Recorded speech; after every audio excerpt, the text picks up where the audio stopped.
switch there. We're starting over. We're talking 2019 fantasy football wide receivers. We're talking sleepers. We're talking about big name sleepers, not just deep, guys in the later rounds. SleeperU.com. I define sleeper how I want. If you don't like that, tough. Because I know a lot of people don't like when I say that a second round player can be slept on. They can.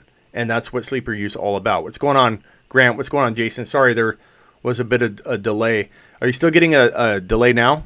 I don't know what's going on, if it's YouTube or what's going on. Hopefully it's all cleared up now. Everything seemed to be back and working properly. Hopefully it is. Let's get into it. Kiki is a good one. I like that. Kiki's definitely an awesome late round guy. I think Geronimo Allison mixed with MVS, Valdez Scantling, is also a very kind of cool handcuff approach to take in 2019. Okay, we're good now. Perfect. Let's get into it. So I'm going to pull up ADP rankings and go through the players that are currently, on a typical ADP list. And let me drag that into screen. And then we'll go over the wide receivers and where the ranking. We won't do anything. I think you can, again, describe a wide receiver in the second round as a sleeper potential guy, because that's how I define it. I define it however I want. If you're sleeping on a guy like Antonio Brown, he has potential big name sleeper. Now, I'm going to throw out the name big name next to it so that people feel comfortable with that. But a big name potential guy people are sleeping on. But let's go deep. We'll go as far as like round 3 on. And talk about, actually we'll go pick 37 on, and we'll just I'll toss some guys out because I think that using an ADP might not even work well because things are so spread out. I'd have to add a bunch of different images on here. So let's start off with like pick 36 on. What wide receivers are being drafted there? Cooks, Woods, you wouldn't call them sleepers. They're probably about right there. But as you go down and you see a guy like Calvin Ridley, very big name player, I get it. People know he's kind of coming. But I don't think they realize to what degree that the guy's going to drop it in 2019. I think Calvin Ridley will be the next Juju Smith-Schuster. So this time next year, we'll be talking about that changing of the guard, maybe. And I know a lot of Julio Jones owners will want to put their earmuffs on for that one. I think Julio could still be elite for this year. DJ Moore, yes, that's a good one, Grant. He's coming in right there with Calvin Ridley, kind of in that late 4th round range. But I think there's guys like, let's see here. We're going to go down a ways to number 61 overall. N'Keal Harry in redraft, I think, has a lot of sleeper potential. Even as a rookie, I think N'Keal Harry could be an excellent wide receiver 3. Hit that thumbs up on the way in. If you already hit it, I had to close and restart, so please smash the thumbs up and hit that bell if you haven't, so you know when I go live. Galladay is one name you're throwing out, Jason. That's not a bad one. Robbie Anderson, that's also a good one. Curtis Samuel, that's okay. Allison, I like a lot. Big Jim, I drafted and I pulled a Smitty and drafted Tyreek in the 4th, and then Mecole Hardman in the 14th. Nice job. I like that. So looking at Tyler Boyd at 6.08, that's his average draft position. I like that a lot. I think Tyler Boyd is potential steal. He's potentially steal material there. I think Boyd could be pretty good. What's up, King? Christian Kirk, sure. In 7th, 8th round range, why not? I like Kirk a little bit.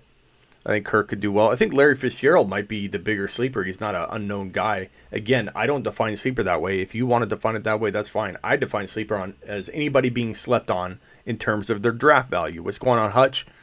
What's going on, Lewis? Crowder? Crowder's okay. I don't know that I'm super excited about Crowder, but he has potential for sure. Will Fuller in the 7th round range would be good. Digging deep. I'm not a big fan of Sterling Shepard. Some might call him a deep sleeper in the 8th round. Dante Pettis has potential to be a wide receiver 3, a very good wide receiver 3 in 2019. Don't sleep on Dante Pettis. Don't sleep on Mike Williams, who's going in the 8th to ninth round. Mike Williams could be earmuffs to all the Keenan Allen owners, but Mike Williams could be a thorn in Keenan Allen's side moving forward. I like Allen a lot, but at some point, I feel like he's going to leave me hanging. I don't know why. I don't know why I feel that way. Call it a gut instinct. You can't even argue against that because that's my gut talking, not necessarily the stats. But I worry about, for whatever reason, I worry about Keenan Allen. Maybe because he screwed us before. I don't know. But Mike Williams is getting better. He was a very, very big name prospect that never really took off as fast as we'd hoped, Mike Williams. But now he looks the part, and I really like him a lot. The reason I don't like Shepard is I don't like that offense. I don't know that he's built to be a team's top target. They're not going to move the ball very well through the air, and everything they do is going to have to be through Zeke. Which could be bad for Zeke. I'm not saying Zeke won't be a top 4 running back, but just he ranks like near the 3 to 4 range for my top 4 running backs versus, dominating at number 1 based on talent. Because based on talent, he's the number 1. But he's not ranking there for me because I fear his situation isn't ideal. So Isabella is good, more so in Dynasty King, or Jared. Lockett has some appeal in the 9th. Lockett was going a lot higher before. Now his ADP's fallen into a range where he becomes a sleeper again. Are you guys still seeing a delay, or is everything back to normal? Hopefully it's back to normal. Not sure what's going on today on YouTube. But Dante Pettis, I love him in the 8 to 9 range. Kiki Kuti in the 9th to 10th range is great value. That was mentioned earlier. Did I say? Did I not say Saquon? What did I say, Jason? I meant Saquon when I was talking about. Did I say Kamara? I love Kamara. Saquon Barkley, I worry about in that offense. Okay. John Brown. Okay. Callaway, there's some appeal there. Robbie Anderson, of all the names that you guys threw out, he's the one with the double-digit ADP. I think it's very, very good bet that Robbie Anderson is going to earn his draft value and some. So I said Zeke. I'm sorry. I didn't mean to say Zeke. I love Zeke. Zeke's by 1.02. I've had a long weekend. I can't blame that on the weekend, though. That's my bad. Didn't mean to say Zeke. I love Zeke. I love Barkley, too, but Barkley, I just don't love his situation. Let's see here. Marquise Goodwin has some potential, but he also could completely not be used correctly. So I'm not sure I like that. I have Edelman. What's so strange is I'm looking at ADP data right now. Let me see if I have, and we may have Dynasty up right now. We could talk both, but let's pull up some redraft. Let's pull up a redraft. Dynasty ADP is important too. But we have in the, let's see, 5th round, that's where Lockett is. Okay, so in redraft, Lockett is in the 5th round. Landry's in the 5th. Mike Williams is in the 6th to 7th. DJ Moore in the 6th to 7th. Boyd in the 6th to 7th to 8th. Then we have Jeffrey in the 6th to 7th. We have Robbie Anderson in the 7th to 8th range. Pettis in the 7th to 8th range, sometimes 9th range. Allen Robinson, Christian Kirk are both in the 7-round range. Will Fuller in the 7. Sterling Shepard is in the 8th in redraft. Fitzgerald in the 8th round is pretty darn good. Geronimo Allison and Valdez Scantling in near double-digit rounds is really damn good as well. So I love both of those. Hit the thumbs up on your way in, guys. Not sure what the thumbs down was for, but let me know. I will definitely address it for you. So funny how people come in and just thumbs down. You're doing a fantasy show trying to provide them content. Like, toss out a question. I'll help you. I'd love to answer your question. Day Westbrook, Golden Tate, Corey Davis, N'Keal Harry I like in the 9th round in redraft. I like him a lot. Marvin Jones has potential in the top of the 9th. But again, Fitz I like there. Geronimo Allison. Wow, actually a show where I can watch live. It isn't at midnight. Glad to have you, Henry. I have another draft tonight. Drew the 4th pick. Nice. And, Miller's okay. I like Miller. But Valdez Scantling in the tenth round, Allison like in the 9th to 10th. I love that. Handcuff Allison and Marquez Valdez Scantling together. Handcuff those two guys together because that's one weird handcuff situation that could work out. Cootie is it QT? Sorry, Kiki QT. You could say people say QT, QT. However you want to pronounce his name. Kiki is in the 10th to 11th round range. Mecole Hardman 10.08, not bad at all. Curtis Samuel's 11.02. Someone mentioned him earlier. He's okay. Gallup's okay. Moncrief 11.07. There's a lot of talk about Moncrief. I find it hard to believe he'll emerge as some kind of beast in fantasy, even as a wide receiver 3-4. But who knows? It's a unique situation. He might get fed the ball a ton in Pittsburgh, but Moncrief's at least worth a grab in the 11th round. Manuel Sanders, who knows if he gets back to healthy, but 11.88 isn't a big risk. Hamilton, Funchess are both like 13 round range guys. And Devontae Parker, Deebo Samuel, even as a rookie, could do okay in the 13th. Kenny Stills in the 14th. Robert Foster, the one name on this entire list that has, I think, the most potential given his deep-ass ADP is Robert Foster. Robert Foster reminds me so much of the emergence of Victor Cruz, where he was like off the map. I don't know how many of you played when I predicted the Victor Cruz breakout, but he reminds me a lot of that. Gallup's in the 14th round, by the way. But I would say out of all the players that we've named over the last couple rounds, Traquan Smith, Robert Foster, and honestly, those are it. Those are the two deepest players I can find in double-digit rounds that I believe have the most potential. Traquan Smith could be good. Robert Foster could be a lot better than good. Robert Foster could be wide receiver 3 or 4 material, or he could be high-end wide receiver 2 material. I really like Robert Foster, and Josh Allen needs to feed somebody the rock. Somebody's going to eat, and I think it's going to be Robert Foster. I really like Robert Foster a ton. Yes, please like. It helps the show grow. Growing helps you guys because I can do more shows more frequently. If you like these live shows, how about I do this every single day from like 10 to 2, mixed in with all the other videos I do? How would you like that? If you'd like that, spread the word, please, because it will help me tremendously get to that point and get to it fast. Sutton is worth a late round grab, absolutely. What's up, Jake? Brown or Foster? Foster by a lot. I like Foster a ton. I love starting Foster as my wide receiver 3 in leagues where I've gone really cheap at wide receiver.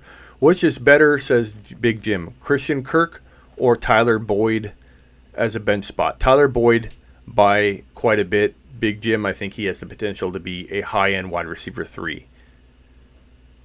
Took Sanders. This is from Henry. Took Sanders in the 12th on Wednesday night. We'll see. Jason asks Chubb and Hunt or Williams. Chubb and Hunt together, I believe, are probably a little bit safer. If you just had Chubb, you just had Williams, then we're talking about, I think, a pretty even ranking. Sutton, already answered that one. Moncrief, yeah, again, answered that one. So, any other questions you guys have, throw it out there. I'm here to answer. Anybody have any trade questions for me?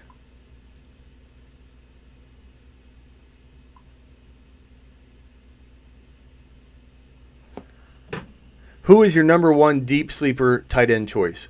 By far, Mark, it is David Njoku. David Njoku is going, let me see where he's getting drafted. In redraft, Njoku is going in the 8th to 9th round. I think you're looking at a potential top 4 to 6 tight end in 2019. So David Njoku should be on your list for being that guy you take when Kittle's gone, when Ertz is gone, when Kelsey's gone, and you want to wait for a tight end. You don't want to take an O.J. Howard early. I do like O.J. Howard too, but I think at that point you need to for sure look at David Njoku as the guy that can be the next breakout tight end at a cost that's very, very worth it. What do I think of Alshon Jeffrey? Seems like he's falling in a lot of mocks, says Posner. I think that Jeffrey's a decent wide receiver 3, but I wouldn't take him anything higher. I'd let somebody else risk it. What do you guys think of the new logo? You guys like it? Very much similar. Here's the old logo. Here's the new logo. You guys like it? Yeah, I love Njoku. A lot of people are down on Njoku because they think that his situation is not good. I totally disagree. Yes, there's a lot of mouths to feed, but they're also going to amp up their production and output.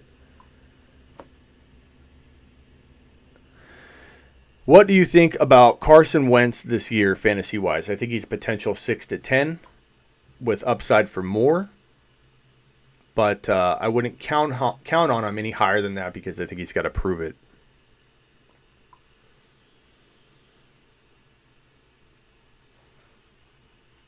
What other questions you guys got? Throw them at me. Hit that thumbs up. We got like 30 to 50 people in the room and only 27 or 15 thumbs up. Please hit that. Get that number up for me. It helps me produce more content for you guys. You guys want this show to succeed. I need your help. Thanks, Jared. I like the new logo a lot. In the bottom corner here. And then that's 12 to 16 on average. You have Zach Ertz going typically in the 20 to 28 range. I don't like Ertz this year at the cost. I just don't. I know some people love Ertz. I think he's the number 1 tight end. I don't. I like him at the right price, but I don't like him anywhere near, I probably wouldn't even take him as my 3rd drafted player, which means that I probably won't own him because somebody's going to scoop him up in the 3rd round, and that's okay with me. I like George Kittle, who has a 3.09 ADP right now. Kittle, to me, is a home run 3rd round pick. Home run. And I normally don't take a tight end early, meaning I usually don't take a tight end until I'm filling that spot after I've got all my starters. I've even drafted a couple backups. I'm usually that guy that takes Njoku, tries to find the next big tight end, and that will be, I believe, Njoku. But in the case of Kittle, I think it's a home run in the 3rd. You're talking about Josh Jacobs, Kerryon Johnson. I like both. You're talking about Stephon Diggs, Marlon Mack, AJ Green. I like those guys. But Kittle, out of all those players, has the most potential to be number 1 at his position. Kittle could be that good. I really think Kittle could be that amazing in 2019.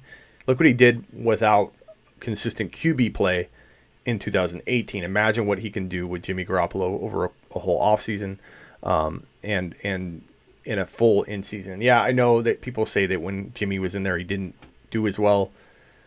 Give Kittle and Garoppolo a chance. Garoppolo is a good QB. He's going to feed George Kittle the rock. I think we're looking at a guy in George Kittle that could be near as good, if not the same value as Kelsey come year end. I know that might sound bold to people, but Kittle is my guy. I don't ever draft Kelsey early because Kittle is there in the 3rd. Past that big 3, you have like a 2, 3, 4 round potential gap if you're looking at the value. O.J. Howard probably 2 rounds away. You could start looking at him. In the 5th round, some people take him. I wouldn't. I'd rather have some of the other players in that 5th round. I'd consider Howard more near the 6th round range because then you start getting into players like Sammy Watkins, Geis, Lamar Miller. And I think O.J. Howard warrants a pick at that place because Howard could, if he's as good as he's potentially capable of being, could help you win a league. Devonta Freeman is 1 concussion away. True. So, Freeman's risky. Should you trade the 1.05? Webb is asking this. Should I trade the 1.05 and Trey Burton for Calvin Ridley? Already have Kelsey, and I don't need a running back as much as a wide receiver. I like that move, but in hindsight, if you could have landed Darrell Henderson, let's say Montgomery fell for some crazy reason, you'd be pulling your hair out after that. But value-wise, Ridley could easily earn that. But it just depends on who falls, man. I can't tell you if Henderson fell. I believe Henderson's going to be elite. I do like Ridley. If you need a wide receiver and you're good at running back, then Ridley might help you more right now. But could you trade Henderson later for a bigger wide receiver? Probably. But I don't mind that move. I just think that, we'll see. There's still a lag.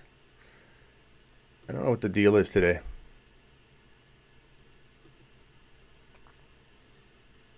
You guys still have a lag now?